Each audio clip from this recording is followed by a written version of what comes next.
Welcome to this week's episode of Monday Matters, where I offer additional insights based on my church's Sunday sermon, and then I invite you to experiment with some practical applications for the week. But first, I invite you to like, share, subscribe, and then click the bell for notifications.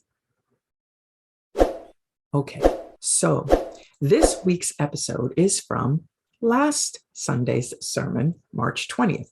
And the scripture was from Isaiah 55, 1 through 13. And the thought was, surrender to the change. Now, I just want to pull out a few points from that scripture. The first one is, come, all who are thirsty. Why spend your money on what is not bread, what doesn't feed you and doesn't grow you? And spend your labor on what does not satisfy you. I mean, listen, Linda, listen to me. Eat what is good, and you will delight in the riches of fare. Because when you do, surely you will summon nations you know not of. They will come running to you because of the Lord your God, the Holy One of Israel, for he has endowed you with splendor. Now, obviously, God knew that we were going to associate his nature to that of our own human nature. Because next, Isaiah says that the Lord declares, my thoughts are not your thoughts, neither are your ways my ways. Now, as the heavens are higher than the earth, so are my ways higher than yours, and my thoughts than yours.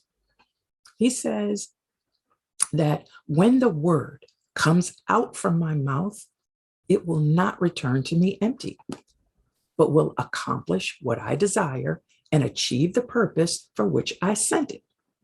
Now, picture this next part with me just for a second. You will go out in joy and be led forth in peace. The mountains and the hills will burst into song before you, and all the trees in the field will clap their hands as you walk by. I mean, that should just be the end of it for us, right? But it isn't. I mean, we should all feel safe and secure and joyful just hearing that, but we don't. Why? Because we don't really believe it. We believe what we see. We believe in the power of the economy. We believe in what they say about the wars. We believe in the power of the assault on Black and brown people. We believe all of these things, right? And because we believe these things, we're often anxious, uncertain, insecure, overwhelmed. And yet, there is still a part of us that desires, at least for the basics, right? Food, clothing, shelter, stability, and community. So what do? Well, for some of us, though we may still be breathing, we have stopped living. Maybe you've tried to change and it doesn't work. You're unfulfilled and unsatisfied, but you stay in situations that don't serve you for way too long. Maybe that's true in your career. Maybe it's true in a relationship, right? Listen, it could even be your stylist or a barber. You leave feeling kind of, but you keep going back. And even though we're feeling this push from our discontent or a pull for something that we know is better, something we know we would rather have, or we want to make a change. We know we have to make a change, but we fight it. We put it off. We distract ourselves, right? We say, it's not going to work anyway. Now, I love the way Pastor put it. He said, we've been fixing to do a lot of stuff. We never get it done. So then what do? And how do we surrender to change if we don't even know what the change is? Well, lucky for you, I have step number 1. Now, I invite you to just bring to mind your circumstance, some situation you're in, or condition you may be facing right now. Got it? All right. Now, what would you love instead? Imagine that it all worked out for the highest good of everyone concerned. This is the first step in the process. Now remember that the scripture asked, why are you spending your money on things that don't feed you? And why are you working so hard on the things that don't satisfy you? Consume the things that are good for you, good for your mind, your body, your soul. This is what we're imagining. And the promise, because he says, surely, is that you will summon nations you don't even know exist. Resources you currently have no idea will come running to you. So much so that you'll be filled with joy and peace, as though the mountains and the hills burst into song before you. And all the trees in the field will clap their hands just as you walk by. Can you imagine that? Can you feel what that might feel like? Yes. So now, second step, decide for it. If that's the life that you would love, then make it up in your mind that that's the life you will have. Listen, God said we were made in the image and likeness of him, right? And he said, the word coming out of my mouth will not return to me empty, but will accomplish what I desire and achieve the purpose for which I sent it. The same is true for us. Declare it to be so. Then be open to learning to do something different to bring it about. And listen, there are no quick fixes. It's going to take effort. And there's a gestation period for everything. So you may have to wait a little bit for everything to line up just right.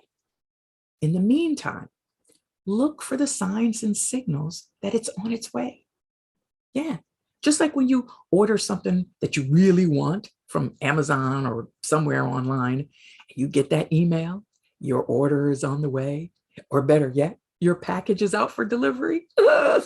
Yes, it's that anticipation. All right, now number 3, stop paying attention to what you don't have or what might fit into what you can see, because your results, the ones you're having right now, are based on what you believe you could have up until now. But we are expanding our believing power, right? By imagining what we would love.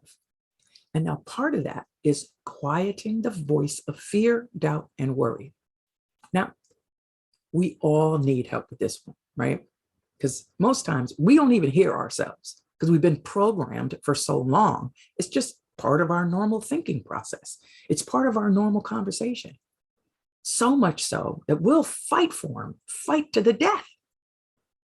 You ever try to open the door of a new idea to somebody and all you get is them pushing that door closed with all their might? Yeah, story of my life, kind of. But I believe in you. I believe that you are more powerful and you have way more potential than you know. I believe that God, the power breathing us, life, desires to express itself, its love through us, and to experience this time-space reality by means of us. And when we really know that and partner with him for that, could you not see your life differently? Wouldn't you see the things that you've been through differently? Can you believe in that power to protect you and guide you on this path from crawling on the ground like a caterpillar to flying free in the air like a butterfly? Can you believe in that power to do a new thing in you, to keep you standing on firm ground during the times when you might feel like you're on sinking sand? Well, you have the opportunity right now to put yourself on the path of stability. Yesterday's come and gone. Tomorrow is not promised. We only have this right now moment. Look, I know for some of us, we have a hard time reaching out for help. I'm that way too. Sometimes I hate asking people for help. But the people who love you and can help you want to help you. It's how they express that love. People who love to cook always want to feed you when you're hungry. Yes. Yes. All right. Now, I know this was a lot, but I'm passionate about this. Yeah. I mean, helping people through this is how I express God's love to God's people. So come, all who are thirsty. Let me show you where the water is. And look, you don't have to be way down in the dumps, because good enough is not good enough for God's people. The mountains and the hills should be bursting into the song before you. And the trees in the field should be clapping their hands as you walk by. All right. Until then, you already know it's not enough to agree with the Sunday sermon. It's what you do on Monday that matters. I love you so much. Just click that link if you want help surrendering to the change. All right, guys. Talk soon. Bye-bye.